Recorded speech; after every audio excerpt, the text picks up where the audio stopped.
నెహ్రూ గారు అధ్యక్ష ఆనాడు సింపుల్ గా ఆ రిపోర్ట్ రిజెక్ట్ చేసి ఆల్మోస్ట్ మళ్ళా 30 ఏండ్ల వరకు అధ్యక్ష బీసీల గురించి ఈ దేశంలో చర్చ రాలేదు అధ్యక్ష. ఆ కమిటీ కాలేల్కర్ కమిటీని పక్కన పడేసిందే కాంగ్రెస్ గవర్నమెంట్ అధ్యక్ష. ఆ తర్వాత రెండో కమిషన్ వచ్చింది అధ్యక్ష, అది జనతా పార్టీ మొరార్జీ దేశాయ్ గారు వచ్చిన తర్వాత వేసినారు అధ్యక్ష, కాంగ్రెస్ వాళ్ళు వేయలేదు. అది బీపీ మండల్ అధ్యక్ష.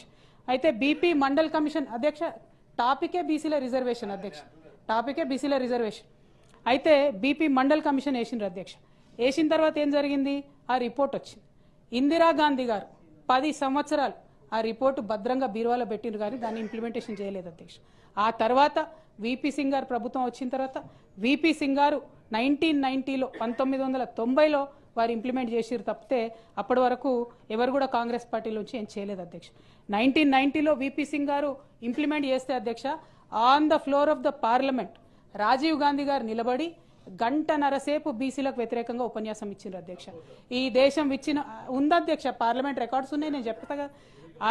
ఈ దేశం విచ్ఛిన్నమైతుంది బీసీలకు ఇట్లా రిజర్వేషన్లు ఇస్తే బీపీ మండల్ కమిషన్కి వ్యతిరేకంగా మాట్లాడినటువంటి పార్టీ కాంగ్రెస్ పార్టీ అధ్యక్ష. అదేవిధంగా అధ్యక్ష 1993లో ఈ పోరాటాల ఫలితంగా బీపీ మండల్ కమిషన్ కోసం హింస చెలరేగింది దేశవ్యాప్తంగా. అదంతా జరిగిపోయిన తర్వాత 27% జాబ్స్లలో రిజర్వేషన్ వచ్చింది అధ్యక్ష. కానీ 2006 వరకు కూడా అధ్యక్ష మనకు ఎడ్యుకేషన్ ఇన్స్టిట్యూట్స్లో కొన్ని ఇన్స్టిట్యూట్స్ అయితే 2008 వరకు కూడా రిజర్వేషన్ ఇవ్వలేదు అధ్యక్ష. అంటే ఎయిమ్స్ కావచ్చు అధ్యక్ష, ఐఐటీలు కావచ్చు, ఎన్ఐటీలు కావచ్చు, వీటికి వేట్లో కూడా 2008 దాకా కూడా ఇవ్వలేదు అధ్యక్ష. ఆ తర్వాత మళ్ళా 2011లో సోనియా గాంధీ గారు అధ్యక్షులైన అధ్యక్ష, కాంగ్రెస్ పార్టీ అధికారంలో ఉంది, రాహుల్ గాంధీ గారు కూడా పార్లమెంట్ సభ్యులుగా ఉన్నారు. ఆనాడు కాస్ట్ సెన్సెస్ చేస్తామని చెప్పి 4500 కోట్ల రూపాయలను రిలీజ్ చేసిరు అధ్యక్ష. కాస్ట్ సెన్సెస్ చేసిండ్రు, కానీ ఆ కాస్ట్ సెన్సెస్ డేటా ఇంతవరకు బయట పెట్టలేదు అధ్యక్ష. 4500 కోట్ల రూపాయలు వేస్ట్ అయిపోయినాయి, కాస్ట్ సెన్సెస్ డేటా బయట పెట్టలేదు. ఆనాడు పార్లమెంట్ మెంబర్గా ఉన్న రాహుల్ గాంధీ గారు మాట్లాడలేరు, సోనియా మేడం మాట్లాడలేదు. దాని మొత్తం కూడా కంప్లీట్గా డీఫ్రీజర్లోకి వెళ్ళిపోయింది అధ్యక్ష. ఇక ఆ తర్వాత